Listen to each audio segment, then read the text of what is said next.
लेकिन तारीख का बाप एक एक लाइन गवाह है। खुदा की कसम, मेरे इमाम ने कहा था ज़ैनब मेरी शहादत के बाद बाल ना खोलना, गिरेबान ना नोचना। मेरी ज़ैनब सुन बात, मेरी शहादत पे बगैर दुपट्टे के ना आना। अब हाथ जोड़ के गुजारिश करना चाहता हूँ, 10 मुहर्रम को मेरा इमाम शहीद हुआ है, कोई माई का लाल साबित नहीं कर सकता। ज़ैनब बगैर दुपट्टे के सगे भाई की लाश पे आ गई हो, खुदा की कसम घोड़े तोड़ते रह गए हैं। ज़ैनब ने पर्दा नहीं छोड़ा है, भाइयों के सर काटे गए हैं। ज़ैनब ने पर्दा नहीं छोड़ा है, लेकिन आज मेरी कौम ने इसी 10 मुहर्रम को मेला लगा करके फैशन बना करके कौम की आबरू का सौदा कर दिया है। पीपल्स आने वालों, मैं तुमसे पूछना चाहता हूं, नुमाइश के नाम पर तुम्हारी बेटियां बेपर्दा क्यों हो रही हैं? क्या जायदाद में तुम हमसे ज्यादा हो? क्या दौलत तुम्हारे पास हमसे ज्यादा है? ये नुमाइश के मेले तुम्हारी जमीनों पे क्यों लगते हैं? तुम नहीं जानते हो पीपल्स आना वो जमीन है जो मुसलमानों की जमीन कही जाती है, भोजपुर वो जमीन है जो हमारा इलाका कहा जाता है। इन जमीनों को बर्बाद करने की नापाक साजिशें हैं। पहले मेलों के नाम पे बेटियां निकाली जाएंगी, फिर आजकल की तरह अभी चंद दिन की बात है,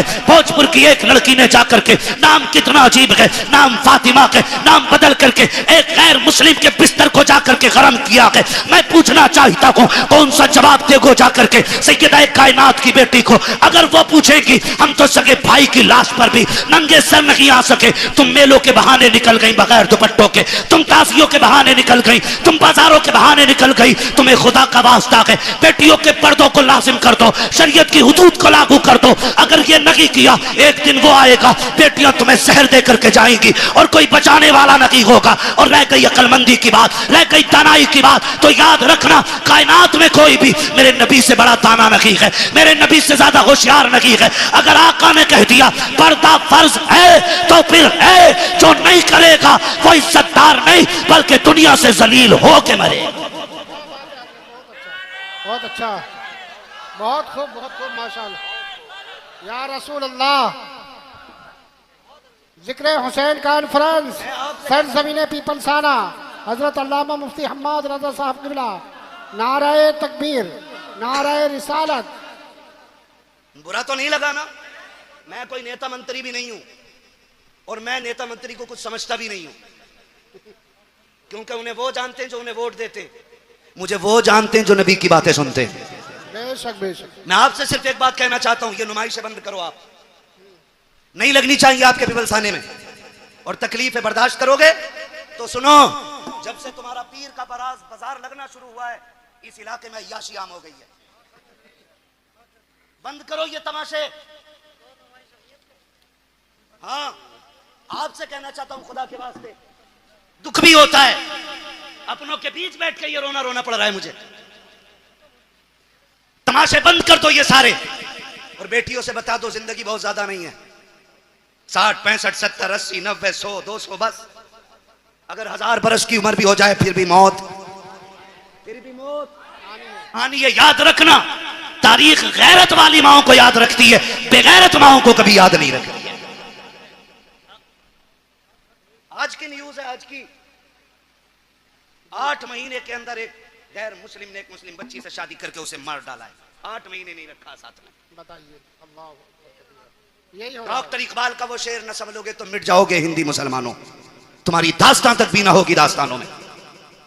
किसी मंत्री किसी नेता के सिग्नेचर की जरूरत नहीं, अगर निजाम बदलना है तो नौजवानों को बदलना पड़ेगा। खुदा की कसम, ये मत सोचना ये निजाम पहले बरेली बदले तब हम बदलेंगे, नहीं, तुम खुद को बदलो, तुम्हें देख के जमाना खुद बदलना शुरू हो जाए। क्या बात है, बहुत अच्छा।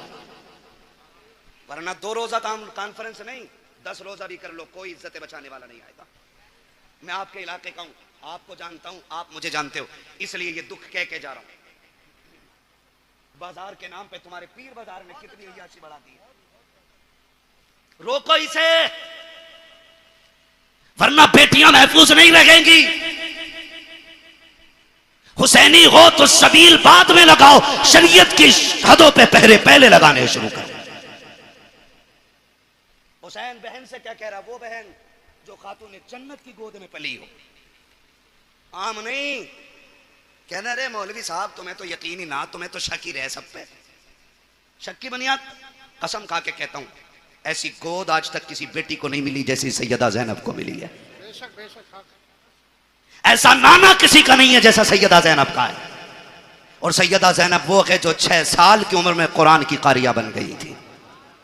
जिसने कई साल कूफे के अंदर हुजूर के दीन का दर्स औरतों को दिया है, उसे ज़ैनब कहा जाता है। और अगली बात कह रहा हूं, बहुत गौर से मेरी बात सुनिए, उसे ज़ैनब कहा जाता है। उससे हुसैन कह रहे हैं मेरी शहादत के बाद चादर न छोड़ना। हुसैन कहते हैं बहन मैं करबला जा रहा हूं, सब्र करना, दोनों की जिम्मेदारियां अलग हैं। ज़ैनब तुझे खेमे में रह के फातिमा का पर्दा बचाना है, मुझे सजदे में सर कटा के हुजूर का दीन बचाना है। और अल्लाह की कसम ज़ैनब ने पर्दा बचा के दिखाया है, हुसैन ने दीन बचा के दिखाया है, दीन बचा के दिखाया। अब रुक के मैं कहना चाहता हूं, एक एक नौजवान से गुजारिश है मेरी, ये तमाशे बंद करने की कोशिश करो। खास करके इस उलमा की जमात से मैं कहूंगा मुअज़्ज़ज़ लोगों को बैठाओ और इन चीज़ों पर पाबंद, हमारी हदों में ये चीज़ें नहीं लगनी चाहिए। जाओ नुमाइश उमाइश से लेके कहीं और चले जाओ। अल्लाह का शुक्र है हमें रब ने मुसलमान बनाया है। हम जहां मुर्गे बकरे खा के अल्लाह का शुक्र अदा करते हैं, वहीं पे फाके करके भी हम रब का शुक्र अदा करना जानते हैं। हमें तमाशों की जरूरत नहीं है। माफ कीजिएगा, गाड़ियां भर भर के तुम्हारी नुमाइश में मैंने देखी है। हमारा तो काम ही रातों को निकलने बढ़ने का है, काम ही ऐसा तकरीर करने का। और मैं सोचता था कभी कभी देख के कि या तो ये बेगैरत बापों की औलाद है या बेहया बेशरम भाइयों की बहनें हैं। खुल के कह रहा हूं मैं, अगर अब भी नहीं सुधरे ना तो कोई बचाने वाला नहीं होगा। हुसैन कह रहे हैं ज़ैनब करबला में बगैर दुपट्टे के नहीं आना है, मैं नाना का दीन बचाने जा रहा हूं, तुझे फातिमा का पर्दा बचाना है। और खुदा की कसम बचा के दिखा दिया पर्दा, बचा के दिखा दिया पर्दा, बचा के दिखा दिया। आज लोग कहते बात मुंह बंद कर। हुसैन ने सिखा दिया है मसलहत के आगे झुकना नहीं है, हक के लिए खड़े रहना, इसी का नाम हुसैनियत कहलाता है। और करबला मुकम्मल जिंदगी है, इसको खाली एक सर कटाने का मसला ना समझिए। आप मुझसे बात करें तो मैं करबला पे जिंदगी के हर गोशे में बात कर सकता हूं, एक एक गोशे पे जिंदगी। करबला बंदगी सिखाती है, करबला अखलाक सिखाती है, करबला तरीके सिखाती है, करबला जिंदगी गुजारने का सलीका सिखाती है। करबला ने बंदगी सिखाई है, करबला ने हुकूकुल इबाद सिखाया, करबला ने हुकूकुल्लाह सिखाया, करबला ने हुब्बे रसूलिल्लाह सिखाया। क्या क्या सिखाया है करबला ने। एक एक बात जो मैंने बोली है इस पर 2-2 घंटे चाहिए बात करने के लिए। बस आपसे इतना कहना चाहता हूँ, सुने करबला क्या है बस आखिरी अल्फाज में। मेरा हुसैन कहता मैं करबला जा रहा हूँ, तुझे खेमे में रह के दीन बचाना है, मुझे करबला जाके हुजूर की उम्मत बचानी है। ठीक है ना। हुसैन मैदान करबला में आए, शहीद हो गए। क्या हुआ? शहीद हो गए, सजदे में सर दे दिया, शहीद हो गए। शाम का वक्त हुआ, इधर देखें असर का वक्त हुआ, यजीदियों ने लाशों पे घोड़े दौड़ाए। सैयदा ज़ैनब ने आवाज देके कहा था सुनो, आंसू बंद करो, असर का वक्त कम है, जल्दी करो, सजदे कर लो, कहीं असर की नमाज कज़ा ना हो जाए। जब लाशों पे घोड़े दौड़ रहे थे तो अली की बेटी नमाज का ऐलान कर रही थी। मगरिब के वक्त जब खेमों को आग लगाई जा रही थी, जब खेमे लूटे जा रहे थे, तब सैयदा ज़ैनब मगरिब की नमाज अदा कर रही थी। और जब खेमों को आग लग रही थी उस वक्त अहले बैत अतार ने ईशा की नमाज अदा की है। तारीख का बाप देखो तो शहीद कितना दर्दनाक बाप है। जरा तारीख पढ़ के तो देखो, खुदा की कसम आप देखो 72 लाशें करबला के मैदान में पड़ी हैं। सैयदा ज़ैनब तेरे हौसले तेरे जुर्रत को सलाम हो। आज अगर किसी एक घर से एक लाश उठ जाती है, एक जनाजा उठ जाता है, पूरा खानदान लग जाया करता है। तसल्ली दो, माँ ने सुबह से कुछ नहीं खाया है, जब से बेटे की मौत की खबर आई है इसके हलक से पानी तक नहीं उतरा है। ज़ैनब तेरे हौसले को सलाम है। तेरे आगे एक नहीं है, 2 नहीं है, तेरे बेटों के साथ भाइयों के भी लुटे हुए लाशें पड़े हैं, भतीजों की उधड़ी हुई लाशें हैं जिन पे घोड़े दौड़ गए हैं। आज ज़ैनब ऐसी बेसरो सामानी का आलम है। आज ज़ैनब को कोई तसल्ली देने वाला भी नहीं है, आज कोई कंधे पे हाथ रख के कहने वाला भी नहीं। ज़ैनब सब्र करना चला गया, खुदा का था खुदा ने ले लिया। खुदा की कसम आज सब्र भी ज़ैनब कर रही है, तलकीन भी ज़ैनब कर रही है, आज साबिरा भी ज़ैनब है, तसल्ली देने वाली भी ज़ैनब है। आज कंडीशन ये है किसी का एक चला जाए कमर टूट जाती है। ज़ैनब के तो 72 सामने पड़े हैं, लेकिन सब्र का पहाड़ बन के अली की बेटी ने खड़े होकर दिखा दिया है। जब मैदान करबला में रात का सन्नाटा हुआ, आधी रात बीत गई है, अली की बेटी चादर तत्हीर ओढ़ करके गाजी अब्बास का टूटा हुआ खंजर लेकर के लाशों के पास बैठ के पहरा दे रही है। दूर से एक साया नजर आया है, जैसे साये को आते देखा है, सैयदा ज़ैनब ने एक गरजदार आवाज में कहा था खबरदार, अगर इरादा गलत है तो वही रुक जाना, बहुत कर चुके हो सुन, अगर एक कदम भी आगे बढ़ाया अली की बेटी टुकड़ों में करके रख देगी। ये मत समझना हम बुज़दिल हैं, अब हद हो गई है, अब और सितम बर्दाश्त नहीं किया जाएगा। जैसी इतनी आवाज दी है, उधर से मर्द की नहीं बल्कि एक औरत की तबे लहजे में आवाज आती है, सैयदा मैं कोई मर्द नहीं हूं, मैं खातून हूं, आने की इजाजत दी जाए। का फिर आजा। जब औरत करीब आई है, खाली हाथ नहीं आई है बल्कि हाथ में पानी का प्याला लेकर के आई है। जब पानी का प्याला लेकर के आई, सैयदा ज़ैनब के कदमों में बैठ जाती है।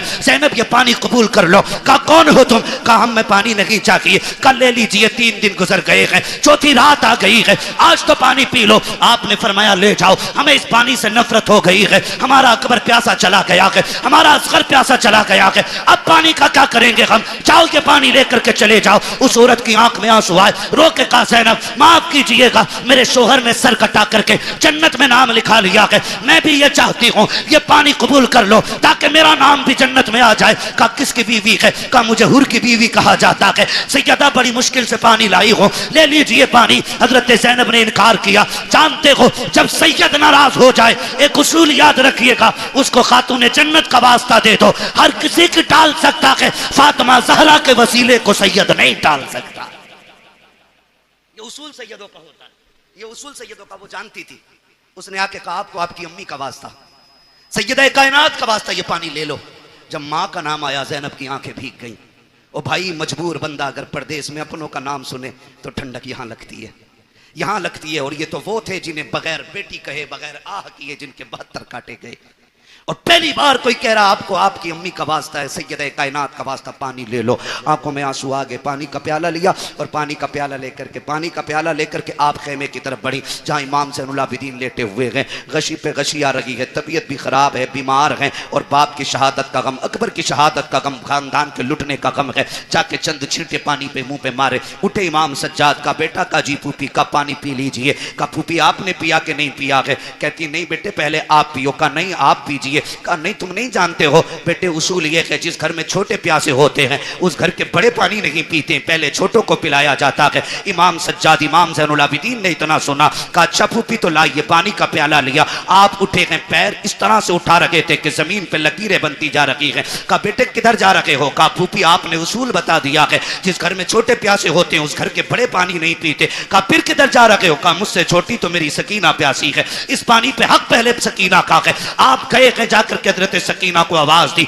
सैयदा ज़ैनब लेकर के आई। कहा बेटी पानी पी लो। हजरत सकीना अली के घर का दर्द देखिए तो सकी। हजरत सकीना कहती फूफी क्या है? कहा बेटी पानी ले लो। कहा फूफी आपने पिया? कहा नहीं। कहा भाई आपने पिया? कहा नहीं। कहा फिर मुझे क्यों दिया जा रहा है? कहा अभी करबला में हमारी फूफी ने उसूल बना दिया है जिस घर में छोटे प्यासे होते हैं उस घर के बड़े पानी नहीं पीते हैं। हजरत सकीना कहती कि ये सबके लिए उसूल है? कहा हाँ सभी के लिए है। कहा फिर लाइए प्याला। आपने पानी का प्याला लिया है, फिर दौड़ लग गई है, उधर दौड़ी है जिधर हजरत अली असगर की लाश थी। सैयदा ज़ैनब ने आवाज दे के कहा था सकीना बेटी किधर जा रही हो? कहा फूफी अभी आपने कहा था पहले छोटों को पानी पिलाया जाएगा फिर बड़े पानी पिएंगे। कहा मुझसे छोटा मेरा असगर प्यासा है, वह पानी की वजह से नाराज था, ये पानी पहले उसे दिया जाएगा। थोड़ी ठोकर लगी है, पानी का प्याला जमीन पे गिर जाता है। हुसैन की सकीना फिर प्यासी रह गई है, जैसे जमीन पे प्याला गिरा है आवाज आती है सलामुन अला सब्र सकीना, सलामुन अला सब्र अहले बैत मोहम्मद। ए सकीना तेरे सब्र को सलाम हो, नबी के घर वालों तुम्हारे सब्र की हिम्मत को सलाम हो। इसलिए हम कहते हैं अली का घर भी क्या घर है कि उस घर का हर एक बच्चा जिसे देखो वही शेरे खुदा मालूम होता। क्या बात है, बहुत अच्छा, सुभान अल्लाह। नारे तकबीर, नारे रिसालत, हजरत अल्लामा मुफ्ती हम्माद। सुना है आप हर आशिक के घर तशरीफ लाते हैं, क्या बात है, बहुत अच्छे लगे आप लोग। सुना है आप हर आशिक के घर तशरीफ लाते हैं, मेरे घर में भी हो जाए चरागा चरागा चरागा। नात खानी मौत भी हमसे छुड़ा सकती नहीं, कब्र में भी मुस्तफ़ा के गीत गाते जाएंगे, ये सुन्नियों की पहचान है। अल्लाह आपको सलामत रखे, खैरियत से हैं, सादात इकराम की मौजूदगी है। अली के दो बेटे बैठे हुए हैं, हज़रत अल्लामा मौलाना सैयद रिजवान साहब क़िबला दामतुल्लाह अली से बड़े मुख्तसर वक्त में मुकम्मल गुफ्तगू आपने सुन ली है। यकीन करें घर की बात घर का बंदा बहुत अच्छे तरीके से बता सकता है। हम लोग वो लोग हैं कि जिन्होंने इनसे सुन के जाना है, ये वो लोग हैं जिन्होंने देख के जाना है। उनकी करवट में आपके खतीब व इमाम हज़रत अल्लामा मौलाना सैयद शारिक साहब क़िबला दामतुल्लाह अली बैठे हुए हैं, और ये जो सरे फहरिस्त आप देख रहे हैं ये बहुत बड़े बड़े चेहरे हैं। हम इन लोगों की उंगली पकड़ के बड़े हुए हैं और कई बार इन लोगों की नसीहतें भी हम लोगों को लगी हैं और मिली हैं। खुदा सलामत रखे, मैं सफ़र का आगाज़ करूं, बर्दाश्त कर लें। मैं आपको बता दूं इलाके का ज़रूर हूं, लेकिन कोई भी मैं आपके साथ पन नहीं करूंगा, समझ रहे हैं ना पन का मतलब। मैं इतना मीठा नहीं बोलूँगा कि इलाके के लोगों बुरा ना लगे, इतना कड़वा बोल के जाऊंगा ताकि जब भी मुझे देखो तो ये याद आ जाया करे कि बहुत कड़वा बोल के गया था। तैयार है सुनने के लिए? ना भी हो तो क्या फर्क पड़ता, अजहरी कमेटी ने बुलाया है। बाकी लोगों का उसूल मैं आईना हूं, दिखाऊंगा दाग चेहरे के, जिसे खराब लगे सामने से हट जाए, मसला कोई नहीं है अपना। सरकार आला हज़रत फरमाते हैं तेरी नस्ल पाक में है। क्या बात है, मुझे लगा ना मैं पक्के बरेलवियों में बैठा हूं, और बरेलवी होना बड़ा जरूरी है। अगर जिसका हाजमा दुरुस्त ना हो और कोई बात कच्ची रह जाए ना किसी की याददाश्त में, तो मिलने ना आके शाहपुर दूर नहीं है। इसी बहाने एक कप चाय भी हो जाएगी और जो जंग लगा होगा वो भी साफ हो जाएगा। ठीक है ना? मुझे टेंशन नहीं रहती है कभी भी कोई बात कहने के लिए। पहले मुश्किल होता था कि कश्ती में बैठ के नदी पार करना होती थी, अब तो ये पुल भी बनवा दिया है आप लोगों ने। ठीक है ना जी? तो मेरा साथ दें, जो बरेली से मोहब्बत करता वही मेरे साथ पड़ेगा। तेरी नस्ल पाक में है। करवट वालों में देखो कौन ऐसा है जो सुले कुल्ली या सड़े कुल्ली बैठा है? फिर बोलना चाहिए सबको, तेरी नस्ल पाक में है, तू है ऐने नूर तेरा। क्या बात है, तू है ऐने नूर तेर। सलामत रहे। और सरकार आला हज़रत फरमाते हैं क्या बात रजा, उस चमनिस्तान करम की जहरा है कली जिसमें हुसैन और हसन फूल, हुसैन और हसन फूल। मैं सफर का आगाज करने लगा हूं। अल्लाह हजम की ताकत अता करे। अल्लाह का शुक्र है उसने हमें सुन्नी बरेलवी बनाया है। बोलें सुभान अल्लाह। इतनी जोर से बोलें मुझे लगे आप कुछ हुए, और टेंशन हो तो इधर आके इकट्ठे होते रहना ताकि वॉशिंग भी अच्छे से हो जाए। शुक्र रब का उसने हमें सुन्नी बरेलवी बनाया है। और सुन्नी बरेलवियों का यह अकीदा है कि हम हुजूर के सहाबा से भी प्यार करते हैं और हुजूर के अहले बैत से भी प्यार करते हैं। बहुत गौर से मेरी बात सुनिएगा, अल्लाह करे बात समझ में आ जाए। हम सहाबा से भी प्यार करते हैं और हम अहले बैत से भी प्यार करते हैं। हमारे एक हाथ में हुजूर के सहाबा का दामन है और दूसरे हाथ में हुजूर के अहले बैत का दामन है। और सरकार आला हज़रत फरमाते हैं अहले सुन्नत का है बेड़ा पार, असहाबे हुजूर नज्म है और नाव है इतरत रसूलुल्लाह की। हम सहाबा से भी प्यार करते हैं और अहले बैत से भी प्यार करते हैं। नौजवानों आगाह करना चाहता हूं, कुछ फितने बड़ी तेजी के साथ हमारी कौम के अंदर दाखिल होते जा रहे हैं। कुछ लोगों ने अहले बैत की आड़ लेकर के हुजूर के सहाबा के खिलाफ बकवास शुरू कर दी है, और कुछ लोगों ने सहाबा की आड़ लेकर के अहले बैत के खिलाफ बकवास शुरू कर दी है। हम वो लोग हैं जो न सहाबा के खिलाफ किसी का एक हर्फ बर्दाश्त करेंगे और न अहले बैत के खिलाफ हम किसी का एक हर्फ बर्दाश्त करेंगे। इसलिए कि हम सहाबा को अगर मानते हैं तो मुस्तफ़ा की निस्बत की बुनियाद पर मानते हैं कि वो हुजूर के सहाबा हैं, और अहले बैत को भी अगर मानते हैं तो इसलिए मानते हैं कि वो नबी के घर वाले हैं। दोनों को हम हुजूर की निस्बत से मानते हैं। जब हम दोनों को हुजूर की निस्बत से मानते हैं तो फिर झगड़ा किस चीज का है? झगड़ा किस चीज का है? फिर आती है निकल के ये बात कि जी हक अली का था, छीना गया है, मारा गया है। चैलेंज के साथ कहता हूं, जैसा अली को हम मानते हैं वैसा तुम नहीं मानते हो। इसलिए कि जो अली को मानता है वो ये कह ही नहीं सकता कि अली से कोई एक दिन का भी छीन ले। इसलिए कि हमारा अली इतना ताकतवर है कि एक हाथ से खैबर की चौखट उखाड़ के फेंक देता है। क्या बात है।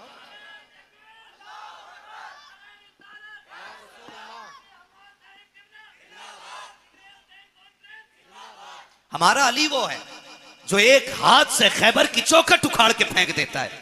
आप कैसे कह सकते हो कि अली से कोई कुर्सी छीन सकता है, अली से कोई हक छीन सकता है? मुझे जरा दिल पे हाथ रख के बता, अगर ये मान लिया जाए कि अली से हक छीन लिया गया, अली से उनका हक मार लिया गया, तो क्या अली की कमजोरी साबित नहीं होती है? और फिर वो अली जो नबी की बारगाह में रह के पले हो, जिसने नबी की उंगली पकड़ के चलना सीखा हो, जिसने नबी को आंख खोल के पहली मर्तबा देखा हो, वो अली जो नबी का भाई बन के रहा हो, वो अली जिसको मुस्तफा ने खैबर का झंडा दे करके ये कहा था, जाओ अली खुदा ने फतह तुम्हारे हाथ पे लिख दी है, मुझे बता तो सकी कोई उसकी मौजूदगी में हुजूर की कुर्सी पे नाजायज हक कैसे जमा सकता था? अरे अली तो वो है जिसकी तलवार चलती थी तो आवाज आती थी, शाके मरता शेर यस्ता कुव्वत परवरदिगार ला फता इल्ला अली ला सैफा इल्ला जुल्फिकार। नारे तकबीर, नारे रिसालत, उलमाए अहले सुन्नत, जिक्र हुसैन कॉन्फ्रेंस, हजरत अल्लामा मुफ्ती हम्माद रजा साहब किबला।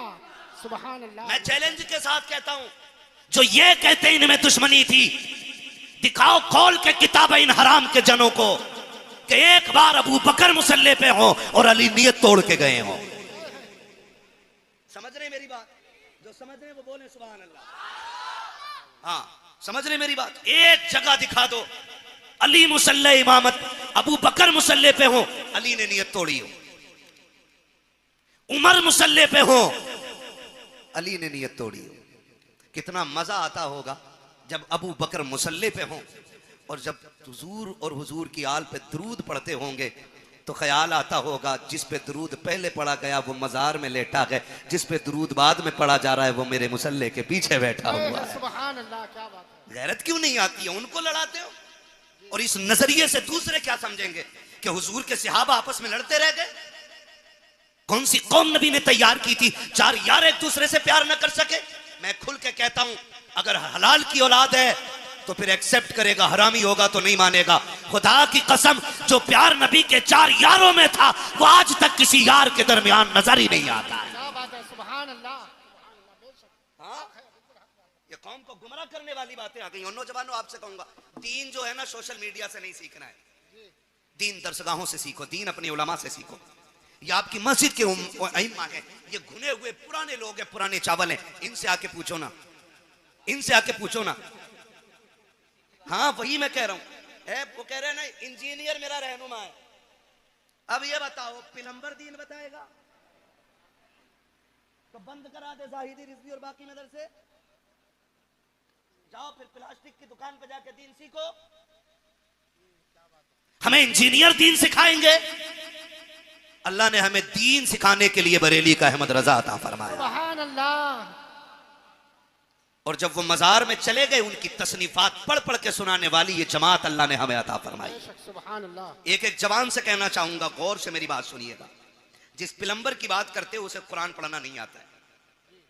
पूछो ना कारी अहमद अली साहब के बिला से, कारी साहब के बिला से, कारी साहब के बिला से, कुरान पढ़ा कैसे जाता? ऐसे कुरान, ये तो एक ये अलग अलमिया है कि आज तजवीद को वैल्यू ही नहीं दी जा रही है। इल्मे तजवीद की वैल्यू ही लोगों ने खत्म कर दी। क्यों अल्लामा हाशिम साहब? ऐसा होता नहीं है। खुतबा पढ़ रहे कौन है? बहुत बड़े हिंदुस्तान के खतीब हैं। कुरान ऐसा पढ़ते हैं कि जैसे कभी इन्होंने दरसगाह में जाके पढ़ा ही नहीं। सही बात है। ये भी कमियां है। जहां सीखना था वहां सीखा नहीं है। तो दीन हमें किससे सीखना है? किससे सीखना है भाई? अपने उलमा से दीन सीखिए। सोशल मीडिया पे कोई भी वेरिफिकेशन नहीं है कि सामने बोलने वाला कैसा है। सही बात है। कोई भी आपके पास क्लियरिटी नहीं है कि ये जो दीन बयान कर रहा है ये कौन है। और सही बताऊं, जब तक दीन सिर्फ दरसगाहों से या उलमा की महफिल से मिलता रहा है तब तक दीन महफूज था। जब से नेट पे सुना जाने लगा ना, नई नई तहकीकें आ रही हैं। मैं किसी तहकीक पे बात नहीं करना जानता, मैं एक बात जानता हूं। हमने अगर करबला के वाकयात की बात करें तो हमने करबला जलसों में बाद में सुनी है, चूल्हे पे बैठ के अपनी माँ से पहले सुन ली है। क्या बात है। यह है कि नहीं? हकीकत बताओ। हमने करबला माँ बाप से पहले ही सीख ली है। हम मिंबर पे बाद में सीखे हैं। हमारी माँ ने चूल्हे पे बैठा के हमें हुसैन का जिक्र पहले सुना दिया है। सुन लीजिएगा एक बात कान खोल करके, और सरकारी आला हज़रत को पढ़िए। मैं नहीं जाना चाहता किसी में कि फला किताब अलविदाया वन निहाया, फला किताब फला में लिखा पानी था। मैंने कहा तुम सारी किताबें उठा के लेके आओ, मैं बरेली का अहमद रजा उठा के लेके आता हूँ। वाह वाह वाह वाह वाह। तुम चार किताबों के हवाले देते हो। अहमद रजा वो है कि जितना इल्म उसके सीने में था, आज सारी यूनिवर्सिटीज के अंदर उतना इल्म नहीं है। बेशक हक बात है। और उसने लिखा, उस शख्सियत ने लिखा कि 3 दिन के भूखे प्यासे करबला में शहीद किए गए। जब उन्होंने लिख दिया तो अब तुम्हारी तहकीक तुम्हारे लिए और बरेली के अहमद रजा की तहकीक हमारे लिए है। बेशक बेशक बेशक। मानते हैं इस बात को? जी बिल्कुल। चलूं आगे, मैं अगली बात करूं। हुजूर के सहाबा में कोई दुश्मनी नहीं। बोलो। नहीं। कोई दुश्मनी नहीं। खास करके चार यारों में कोई दुश्मनी नहीं। कोई दुश्मनी है। वो कह रहा अली का पहला नंबर, इस नंबर पे वो बात करे जो इससे बड़ा नंबर रखता हो। हाँ भाई, इस नंबर पे वो बात करे। भाई इनमें ये वाले कारी साहब बड़े हैं, ये वाले बड़े हैं या वो वाले बड़े हैं, ये फैसला वो करेगा जो इन तीनों से बड़ा होगा। जी हक बात है। बोलो। जी जी जी। क्यों नहीं बोल रहे यार? डर लग रहा है? नहीं डर रहे तो फिर बोलो यार। बता दो पीपल्स आने वालों, आज तक जोर से सुभान अल्लाह कहने की वजह से कोई जलसे में मरा नहीं है। सही बात है। इंशाअल्लाह जोर से सुभान अल्लाह बोलोगे तो मरेंगे नहीं, इंशाअल्लाह। और जोर से सुभान अल्लाह बोलोगे तो बिजली का बिल भी ज्यादा नहीं आएगा। वाह वाह वाह वाह। ये नहीं कि तुम्हारे बोलने का बिल उधर ऐड हो जाएगा। ठीक है ना जी, वो तो जितना आना है बेईमानी के साथ उतना आ रहा है। ये मेरी लाइन नहीं है, मैं इस टॉपिक पे बात नहीं करूंगा, बस मैं बता रहा हूं। बोलो जरा सुभान अल्लाह। सुभान अल्लाह। सुभान अल्लाह नहीं बोलोगे तकरीर भूल जाऊंगा मैं। सुभान क्या कह अल्लाह। रहा था मैं अभी? सुभान अल्लाह। बड़ा कौन है, इसका फैसला। माशाअल्लाह। ये अलग बात है, खामोश खड़े रहते हैं, फिर भी जो लोग बड़े हैं वो बड़े रहते हैं। ठीक है ना जी, तो ये फैसला वो करे जो इन तीनों में बड़ा हो। अभी एक बात बताओ, दमादम मस्त कलंदर अली का पहला नंबर। अच्छा इधर आ निकल के, इन कव्वालों ने भी बेड़ा गर्क किया। कव्वाल ने पहला कलमा याद नहीं, कह रहा अली का पहला नंबर। आ तुझे बताऊं, एक शख्स आया मेरे नबी की बारगाह में, सरकार का जी या रसूल अल्लाह, जो मेरे आका से कहते हैं या रसूल अल्लाह। मेरे आका ने फरमाया जी फरमाइए। उसने कहा हुजूर एक अर्ज करना था। कहा क्या? कि मसला पूछने के लिए आया हूं। आका करीम ने फरमाया पूछो क्या पूछना है। उसने अपना सवाल किया और जवाब मिल गया। वो कहता है सरकार अगर कल मुझे आना पड़ा, आप ना मिले तो फिर किससे अपना सवाल हल करूंगा? मेरे नबी ने फरमाया अगर मैं ना आ सकूं तो मेरे अबू बकर से अपनी जरूरत पूरी कर लेना, अपने मेरे अबू बकर से जरूरत पूरी कर लेना। वो ये सुन के बाहर निकला गए। बाहर हजरत अली खड़े थे। पहले भी हजरत अली ने भेजा गए, फिर हजरत अली कहते हैं बताओ आका ने क्या कहा है? जब तुमने ये कहा आप ना मिले तो फिर किसकी चौखट पे जाएं? कहा अबू बकर का नाम लिया है। कहा अगर अबू बकर को ना पाए तो फिर किसके दरवाजे पे जाएं? जाओ ये पूछ करके आओ। देहाती फिर आए हुजूर की बारगाह में। आका अगर अबू बकर न मिले तो फिर किसके दरवाजे पे जाएं? मेरे नबी ने फरमाया अगर अबू बकर न मिले तो फिर मेरे उमर की चौखट पे आ जाना। फिर पलट के आए। कहा आप किसका नाम लिया है? कहा उमर का नाम लिया है। कहते फिर जाके पूछो कि अगर उमर ना मिले तो फिर किसके दरवाजे पे जाएं? आका कहते हैं जाओ अगर उमर ना मिल सके तो मेरे उस्मान के दरवाजे पे आ जाना। जब पीछे वापस पलट के आया, उसने पूछा कि बताइए तो सही अब किसका नाम आया? कहा कि अब उस्मान का नाम आया है। कहा जाओ फिर पूछो अगर उस्मान ना मिले फिर किसके दरवाजे पे जाएं? जब जाके साहिल ने कहा था आका अब आपके दरवाजे पे आया हूं, आप ना मिले तो अबू बकर के पास जाऊंगा, अबू बकर ना मिले तो उमर के पास जाऊंगा, उमर ना मिले तो उस्मान के पास जाऊंगा, अगर ये ना मिले तो किसके पास जाऊं? मेरे नबी ने मुस्कुरा के कहा अगर ये तीनों ना मिल सके तो फिर उसके दरवाजे जाना जो तुम्हें बार बार भेज रहा है। सुभान अल्लाह। नारे तकबीर, नारे रिसालत। हजरत अल्लामा मुफ्ती हम्माद रजा साहब किबला जिक्र हुसैन कॉन्फ्रेंस मसलक आला हजरत इश्क मोहब्बत, इश्क मोहब्बत। सुभान अल्लाह। हम अहले सुन्नत हैं, हमारा अकीदा है अफजलुल बशर बादल अंबिया बित्तहकीक अमीरुल मोमिनीन अबी बकर सिद्दीक। सुभान अल्लाह। और ये ऐलान हर जुमे को मस्जिद से किया जाता है। बेशक बेशक। कौन है उम्मत में सबसे अफजल? हजरत अबू बकर सिद्दीक। कौन? ये अकीदा, ये उलमाए अहले सुन्नत जमहूर उलमा का